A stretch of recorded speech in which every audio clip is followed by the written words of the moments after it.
Mira agus an Irin Bheog a chur an ócáid seo le céile. Tá sé thar bheith táhachtach go bhfuilmid an seo ag seasamh gúlan le gúlan chun teachtarach láidir a thabhairt don rialtas, teachtarach do bháin. Níl muid chun fáil ré in our policy neodrachta, níl muid le fáil ré leis an glas tríoch.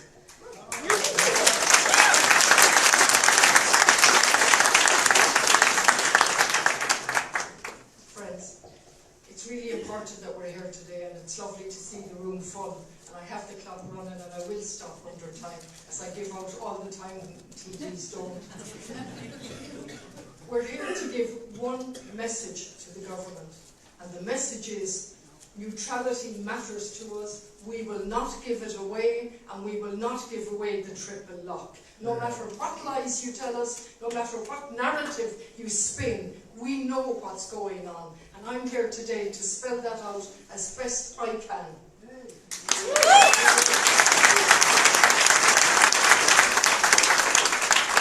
Yesterday, this country celebrated Europe Day. Yesterday, we looked at the Schuman Declaration from just 75 years ago, and amongst other things, Schuman said, peace cannot be safeguarded without the making of creative efforts proportionate to the damages which threaten it. And our peace is certainly threatened by the warmongering military-industrial complex that most countries in Europe, America and elsewhere are embracing. And we will not be part of that, no matter if we're called free riders, no matter if we're called childish or stupid. I take all those insults if we maintain our triple lock and our neutrality.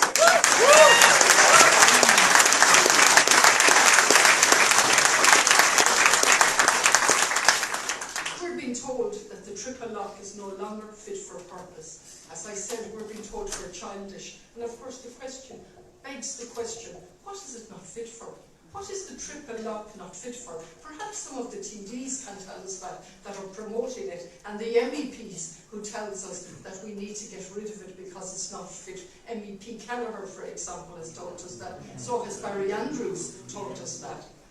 And then we have the Minister for Defence just this week telling us, I cannot overemphasise, word in the reply to questions that myself and other TDs tabled in relation to the triple lock.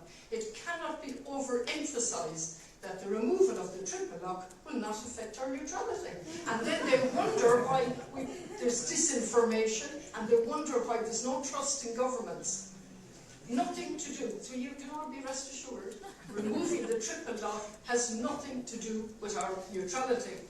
And then another interesting reply to a question this week, we are told that the triple lock and the change to it will be debated on later this year and approved. Debated on and approved. It's on the record for you now, so democracy is gone.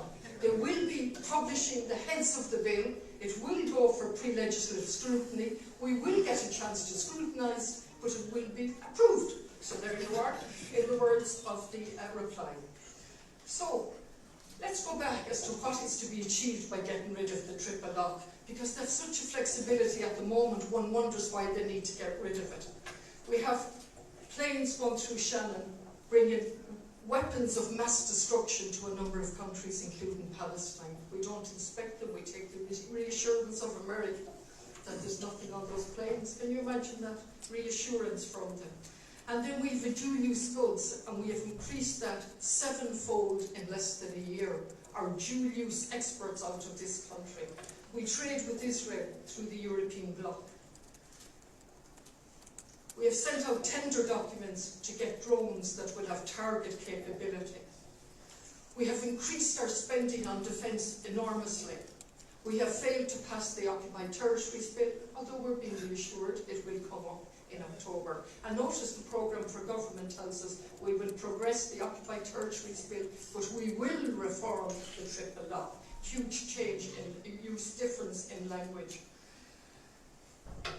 The other insulting thing about talking about the triple lock and that it's an impediment to us taking our part in the world is the triple lock refers to both organs of the UN. It refers to the General Assembly as well as the Security Council. So we doubly insult the UN organisations at a time when we need them more than ever. And yes, all of us admit that the UN is not perfect. The Taoiseach himself told us in 2013, when he told us the triple lock was an integral part of our neutrality, the core of our neutrality.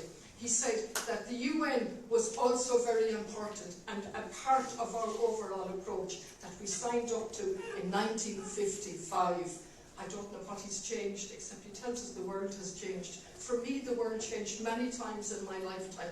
It certainly changed with the illegal war on Iraq, when the US and UK and the Allies went in on the basis of lies, and absolute lies, to tell us there were weapons of mass destruction, and went in without a UN mandate. I can pick that. I can pick the Vietnam War. I can pick the bombing of Cambodia. I can pick Palestine, where genocide is happening in our name as we collude with our silence. And that's what the government has done.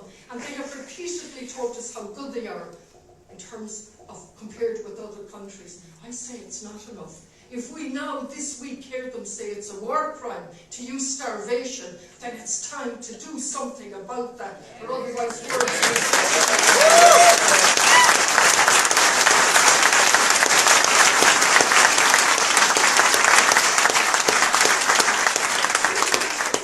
we use language obscenely.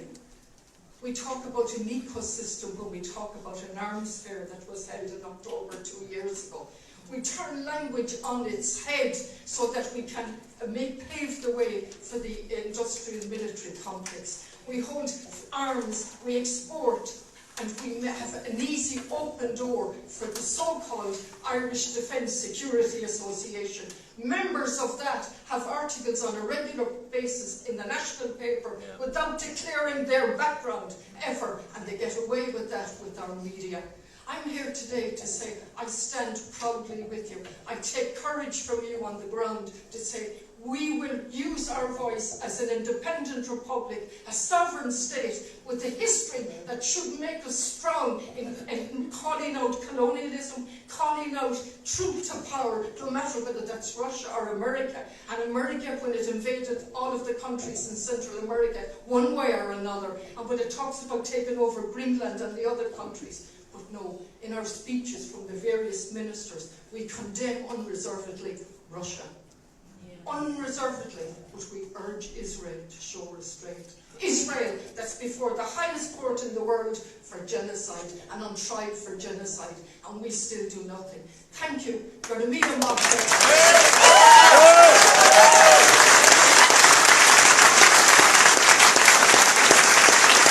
Like, share, and subscribe, and let us know your thoughts in the comments. We'd love to hear from you.